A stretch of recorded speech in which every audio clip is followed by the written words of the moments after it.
Okay, next example is multiple inheritance. How to develop multiple inheritance.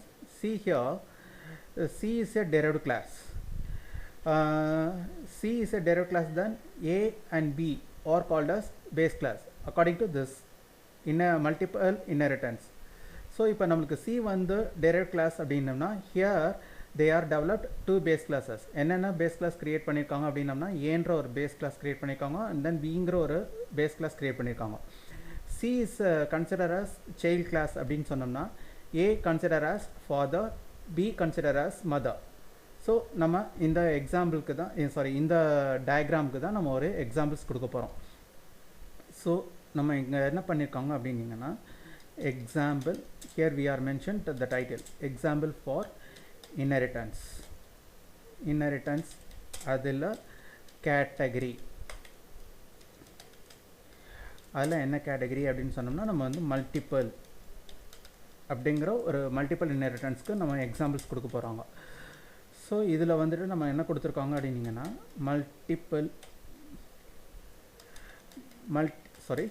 இதில் வந்து base class என்ன, base class name is நம்ம as usual P012A அதை நம்ம கொடுத்துருக்கோங்க. இப்போது நம்மளுக்கு ஃபஸ்ட்டு பேஸ் கிளாஸ்ன்னு வச்சுக்கணும். இல்லை, first base class name is P012A. Second base class name is P012B. So derived class இதில் வந்து first derived classலாம் கிடையாது because here found only one derived class. So இங்கே derived class name is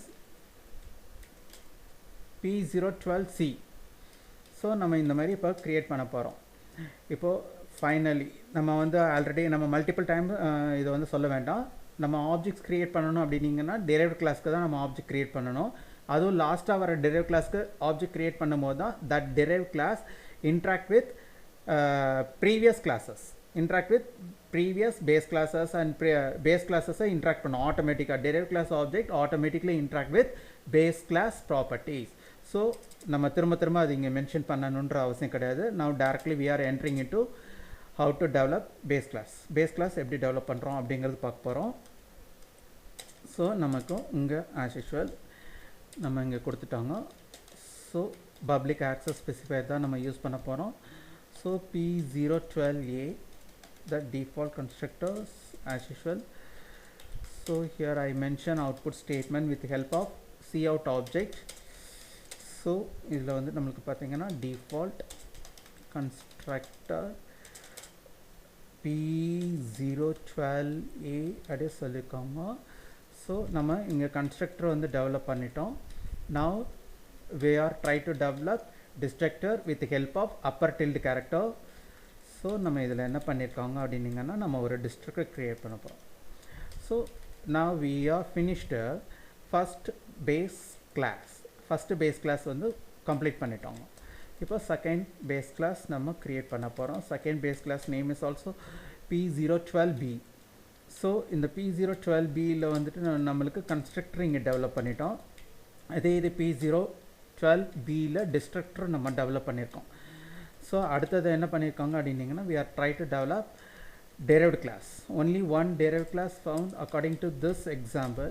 so இதில் வந்து நம்மளுக்கு என்ன பண்ணியிருக்காங்க அப்படின்னீங்கன்னா இங்கே பப்ளிக் ஃபஸ்ட்டு பேஸ் கிளாஸோட நேம் மென்ஷன் பண்ணணும். P012A கமா போட்டுட்டு அதுக்கப்புறம் பப்ளிக் இன்னொருக்கா P012B. ஸோ இங்கே வந்து நம்மளுக்கு வந்து இங்கே சொல்கிறேன் நான் வந்து C is a derived class.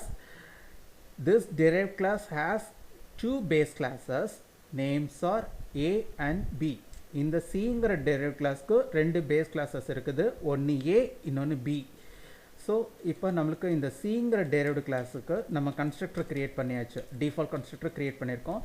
அதே Cன்ற derived கிளாஸுக்கு டிஸ்ட்ரக்டரும் நம்ம டெவலப் பண்ணியாச்சு.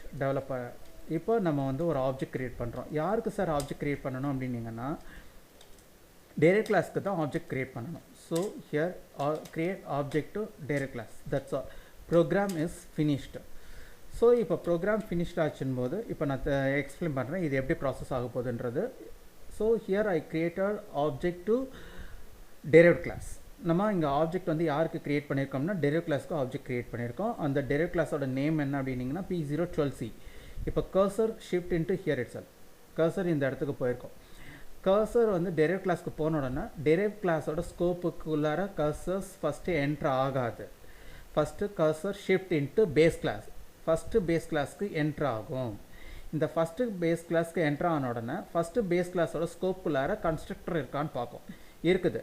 அப்படிங்கிற போது இந்த ஃபஸ்ட்டு கன்ஸ்ட்ரக்டர் ப்ராசஸ் ஆகிட்டு cursor return back to here itself இந்த இடத்துக்கு வரும். இந்த இடத்துல இந்த கர்சர் எங்கே ஷிஃப்ட் ஆகும் அப்படின்னிங்கன்னா இந்த இடத்துக்கு கர்சர் ஷிஃப்ட் ஆகும்.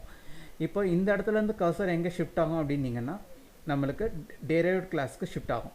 இந்த டெரைவ்ட் கிளாஸ்லேருந்து அனதர் பேஸ் கிளாஸ் இருக்கான்னு வாட்ச் இட் அவுட் பண்ணும். இருக்குது. அப்போது கர்சர் இந்த இடத்துக்கு ஷிஃப்ட் ஆகிருக்கும். ஸோ இந்த இடத்துலேருந்து கர்சர் திருப்பி நமக்கு வந்து செகண்ட் பேஸ் கிளாஸ்க்குள்ளார என்ட்ரு ஆகிருக்கும். Second base class, watch it out whether default constructor is found or not. Default constructor இருக்கா இல்லையான்னு watch it out பண்ணும். இருந்துச்சுன்னா செகண்ட் பேஸ் கிளாஸோட கன்ஸ்ட்ரக்டர் ப்ராசஸ் ஆகிட்டு cursor shift into second base class scope ஓட top மோஸ்ட்டுக்கு போயிடும். ஸோ அந்த செகண்ட் பேஸ் கிளாஸோட டாப் மோஸ்ட்டில் இருந்து எங்கே இருந்து ப்ராசஸ் ஆக ஆரம்பிச்சிச்சோ அந்த இடத்துக்கு கர்சர் இங்கே வந்து வெயிட் பண்ண ஆரம்பிச்சிட்டோம். இப்போ இந்த இடத்துல இருந்து எனக்கு cursor shift into derive class எனக்கு செகண்ட் பேஸ் கிளாஸ் எனக்கு ப்ராசஸ் ஆனதுக்கப்புறம் தான் எனக்கு டெரைவ் கிளாஸோட ஸ்கோப் எனக்கு ப்ராசஸ் ஆக போகுது. அப்போது இந்த இடத்துல இருந்து எனக்கு செகண்ட் எனக்கு வந்து தேர்டாக வரும்போது எனக்கு நெக்ஸ்ட்டு வந்து என்ன தேர்ட் ஸ்கோப் என்னென்னா டெரைவ்டு கிளாஸு. அந்த டெரைவ்டு கிளாஸ் ஸ்கோப்புக்குள்ளார கன்ஸ்ட்ரக்டர் இருக்குதா இல்லையான்னு வாட்ச் இட் அவுட் பண்ணும். கன்ஸ்ட்ரக்டர் இருந்துச்சுன்னா ப்ராசஸ் பண்ணும். அப்படி இல்லாட்டி ஆப்ஜெக்ட் டிக்ளரேஷன் பார்ட்லேயே போயிட்டு கர்சர் வெயிட் பண்ண ஆரம்பிச்சிட்டோம். இப்போ இந்த ஸ்கோப்புக்குள்ளார டிஃபால்ட் கன்ஸ்ட்ரக்டர் இல்லை அப்படின்னிங்கன்னா இப்போ கர்சர் இந்த இடத்துல தான் வெயிட் பண்ணிகிட்டு இருக்கோம். ஸோ ஆனால் இங்கே வந்து பார்த்திங்கன்னா நம்மளுக்கு டிஃபால்ட் கன்ஸ்ட்ரக்டர் இருக்குது. அப்போது நம்மளுக்கு வந்து தேர்டு எனக்கு டிஃபால்ட் கன்ஸ்ட்ரக்டர் எனக்கு ஒர்க் ஆனதுக்கப்புறம் எனக்கு அப்படியே ரிவர்ஸ் ஆர்டரில் எனக்கு டிஸ்ட்ரக்டர் ஒர்க் ஆகும். நான் திரும்பவும் சொல்கிறேன். எனக்கு ஃபஸ்ட்டு எது ப்ராசஸ் ஆகும்னா ஃபஸ்ட்டு பேஸ் கிளாஸ் ப்ராசஸ் ஆகும். நெக்ஸ்ட்டு எது ப்ராசஸ் ஆகிருக்கும் அப்படின்னிங்கன்னா எனக்கு செகண்ட் பேஸ் கிளாஸ் ப்ராசஸ் ஆகும். தேர்டு எது ப்ராசஸ் ஆகும் அப்படின்னிங்கன்னா டெரைவ் கிளாஸ் எனக்கு ப்ராசஸ் ஆகும் ஃபைனலாக. ஸோ இப்போ நம்மளுக்கு எப்படி சார் அவுட்புட் வரும் அப்படின்னா ஃபஸ்ட்டு அவுட்புட் எப்படி சார் வரும்? இங்கே அவுட்புட் போட்டுடலாம். A, second B, third C. இப்போ அப்படியே ரிவர்ஸ் ஆர்டரில் எனக்கு டிஸ்ட்ரக்டர் ப்ராசஸ் ஆகும். இது லைஃப் சைக்கிள் ப்ராசஸ். ஸோ நம்மளுக்கு இங்கே பார்த்திங்கன்னா ஸோ இதே இதில் இந்த ஆர்டரில் தான் நம்மளுக்கு டிஸ்ட்ரக்டர் வந்திருக்கும். அதாவது ஃபஸ்ட் இன் லாஸ்ட் அவுட் அப்படின்னு. ஸோ இந்த ப்ரோக்ராம் புரியுதா? ஓகே. நம்ம இப்போது செக் இட் அவுட் பண்ண போகிறோம். Same output will return turbo C or not அப்படிங்க. now we are entering into turbo C editor. turbo C குள்ளார என்ட்ரு ஆகிட்டோம். அதில் நாங்கள் வந்து ஒரு டைரக்டரி சேஞ்ச் பண்ணிக்கிறேன். ஓகே. அதுக்குள்ளார ப்ரோக்ராம்ஸ் ஓப்பன் பண்ண போகிறேன். P012 அப்படிங்கிறத ஓப்பன் பண்ணுறேன். இப்போது இதில் லாஸ்ட்டில் நம்ம அவுட்புட் ஏற்கனவே மென்ஷன் பண்ணியிருக்கோம். ஸோ இங்கே ரன் பண்ணுறேன். ரன் பண்ணும்போது இங்கே பாருங்கள் நோட் பேட் இருக்கிற எடிட்டர்லேயும் டர்போ C ஸ்க்ரீனோட அவுட்புட் ஸ்க்ரீனில் இருக்கிறதும் சேம் அவுட்புட்டாக இருக்குது. அதுக்கப்புறம் ஒரு எஸ்கேப் கீ ப்ரெஸ் பண்ணுறேன். And then press Alt F5 key